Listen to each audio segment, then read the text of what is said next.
پر اور اس کے رسول پر ایمان لائے، اور جب کبھی ایسے کام کے لیے جو جمع ہو کر کرنے کا ہو پیغمبر کے پاس جمع ہوں تو ان سے اجازت لیے بغیر چلے نہیں جاتے۔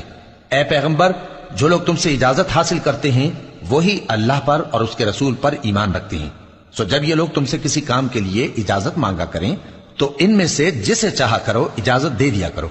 اور ان کے لیے اللہ سے بخشش مانگا کرو، کچھ شک نہیں کہ اللہ بخشنے والا ہے، مہربان ہے۔ مومنو، پیغمبر کے پکارنے کو ایسا خیال نہ کرنا جیسا تم آپس میں ایک دوسرے کو پکارتے ہو، بے شک اللہ کو وہ لوگ معلوم ہیں جو تم میں سے آنکھ بچا کر کھسک جاتے ہیں۔ تو جو لوگ ان کے حکم کی مخالفت کرتے ہیں ان کو ڈرنا چاہیے کہ ایسا نہ ہو کہ ان پر کوئی آفت پڑ جائے یا تکلیف دینے والا عذاب نازل ہو۔ دیکھو، جو کچھ آسمانوں اور زمین میں ہے سب اللہ ہی کا ہے، جس طریق پر تم ہو وہ اسے جانتا ہے، اور جس روز لوگ اس کی طرف لوٹائے جائیں گے تو جو عمل وہ کرتے رہے وہ ان کو